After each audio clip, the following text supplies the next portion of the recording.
What's going on, everybody? Welcome back to part 3 of the YouTube community build. In case you didn't know, we're basically building an FPV drone frame from the ground up, 100% based off of your guys' votes. All right, so let's get to the results. Coming in at 41% is the freestyle category. Now, in case you were wondering, coming in at second at 23% was a long range / efficiency type of build. So definitely a potential for another frame design later down the line, but for this project, freestyle it is. So the next thing we voted on is the general form factor, and coming in at 48%, almost half of you guys voted for a standard form factor. Standard meaning somewhere between 4, 5, and 6-inch props. Reminder, we're not deciding on the prop size yet, just using the prop size as a general measurement for motor-to-motor form factor. The next thing we voted on is the payload. So what is this drone going to carry? And you guys voted at 46% full-size GoPro Hero 8, 9, 10, basically full-size camera. Now coming in at second place at 29% was a naked GoPro and or a Go 2. So the good news is if we're gonna design something for a full-size GoPro, chances are if you do wanna fly a naked GoPro or something smaller like an Insta360 Go 2, it should work just fine. Finally, we come into the feature set, and coming in at 55%, over half of you guys definitely wanted something extra super durable. And the next thing is kind of interesting. So stealth was another feature set that we included. However, something being stealth, in my opinion, has to do more with sound, and that's something that you could really solve by using bi-blade props. So skipping stealth as a feature set, knowing that we could just incorporate this later down the line, the next important feature set for you guys is portability. Portability in the sense of being able to take this drone with you rather easily. That came in at 31%. The next thing, which is kind of going against durability, was you wanted it to be ultralight. 30% of you guys wanted that. So here's the thing. Normally you can't have something super duper durable and ultralight at the same time. So maybe we might have to vote on this later down the line as we get further into the development process, but just wanted to point that out. The next thing that actually tied with ultralight is a dead cat feature, coming in at 30% as well.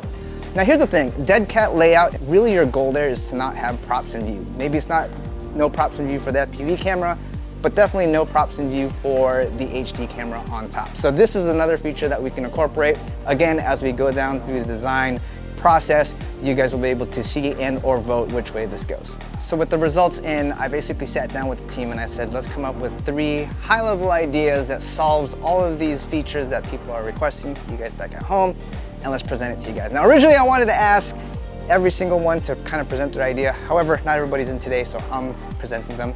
Starting with number 1. Now my idea for the first thing is actually really easy. Just a very simple, ultra durable bando bashing frame. The general idea is that you can go bando bashing 100% full send and not be overly concerned that things are gonna break. I'm not gonna say it's completely indestructible, because at the end of the day, you can kind of break everything.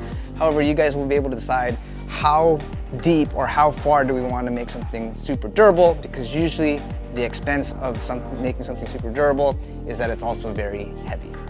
Idea number 2 is kind of speaking more towards the portability factor by designing something ultra compact. I'm talking about something that's potentially more of like a race-inspired style design.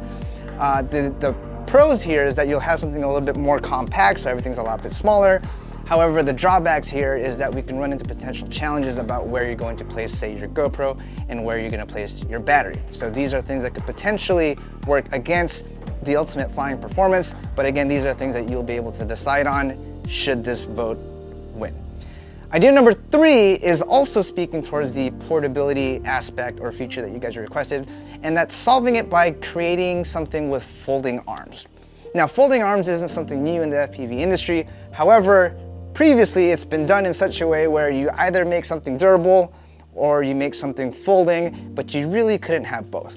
But I sat down with the team and we have a couple of ideas that we are kind of excited to try if this is the winning vote. Basically, you'll have a cool freestyle frame, it'll still be durable, and it will be foldable so that you guys have the ultimate in portability. All right, folks, so there you have it. Now it's time for you guys to go ahead and vote on which of these paths you'd like us to take. Drop it down. Actually, don't. don't drop it down in the comments. Go to the video description. There will be a new Google Forms link that you'll go ahead, sign in, and put your vote in. And on the next video, we will present to you guys what the winning vote is, along with our first high-level draft design of what this project could start to look like. Really quick, just want to thank you guys for tuning in and participating on this. I'm really stoked to build something that you guys like. And also, big shout out to our sponsor, GetFPV. We will be incorporating them a little bit more further down the line as we start to shape up this project, and we'll be basically going to them to figure out what kind of electronics we could potentially make to solve any potential problems that we come up with. So please be sure to check them out, and I'll see you guys on the next one. Peace out. However, we have a couple of ideas up our trick. A couple of ideas up of our trick. Okay, dyslexic Tom, because now we have